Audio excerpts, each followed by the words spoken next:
Hello, kumusta kayong lahat diyan? Ngayon guys, ito na naman tayo ngayon. Mayroon na naman tayong bagong nalaman at kailangan nating i-share sa inyong lahat. Kailangan nating mag-share yung nalaman natin.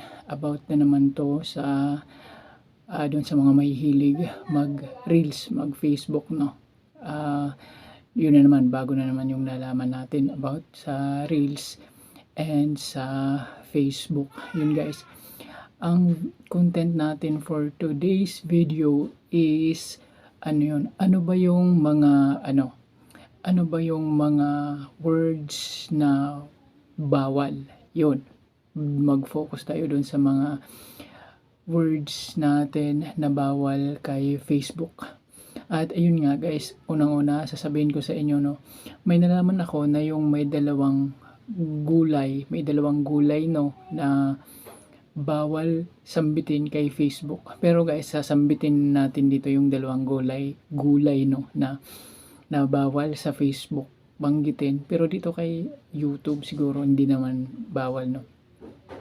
Una, punta muna tayo doon sa dalawang gulay. Ito guys, yung gulay na bawal nyong sambitin kasi pwede kayong magkaroon ng violation kay Facebook, kay Meta, no. Ang gulay na to ay yung munggo. Bawal yun, bawal kay Meta yung munggo. Ewan ko kung bakit, gulay naman yun. Sa ibang term daw kasi pangit yung dating nun, parang iba yung pakahulugan nun sa ibang language, kaya ipinagbabawal yun. Yun, alam nyo na ha, munggo. Huwag nyo sasabihin doon sa di ba may mga nagre-reel sa atin, no? Sinasabit nila, guys, yung ulam naman ay munggo. Yun, bawal yun kay Meta. Yung pangalawa naman na gulay ay yung talong. Kasi sa atin, yung talong is gulay, vegetable. Pero pagdating kay Meta, yung interpretation na yan ng talong, ibang talong. Yun, basta dalawang gulay, yung yung isa ay munggo, yung isa ay talong. Pero dito naman kay YouTube di naman bawal yung talong kasi yung talong sa atin is gulay yun, gulay, vegetable yung talong. Kaya hindi naman yun bawal. Ewan ko lang kay Meta bakit binawal niya yung dalawang gulay na yun. Kasi sa ibang interpretation ata, malaswa ata. Kasi yung talong kasi ginagamit natin sa ibang term Kaya ganon. Tapos yung naman, yung iba, maraming 10 yun.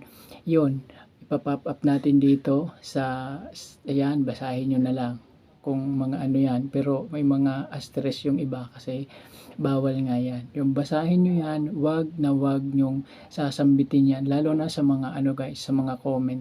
Kasi pwedeng magkaroon yung kung good yung nyo, yung profile recommendation nyo, or wala kayong violation, magkakaroon kayo ng violation kay Meta. Yun, kaya yan yung tandaan nyo yan. Halimbawa, kung magko-comment kayo, wag nyo sasabihin kasi pwede kayong magkaroon ng violation niyan.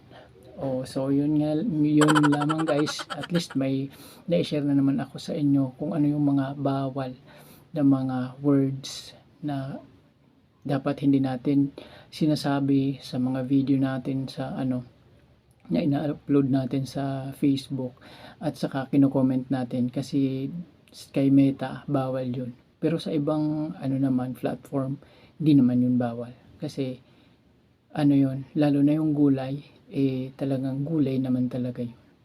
So, yun lamang guys.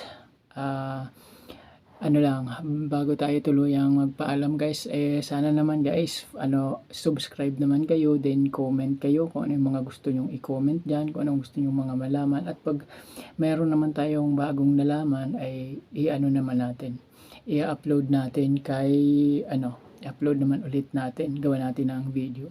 So, yun lamang guys, huwag nyong kakalimutan ha, subscribe naman guys, at comment kayo kung ano yung mga comment na, kung may mga tanong kayo, yun, para kung masasagot natin ay sasagutin natin.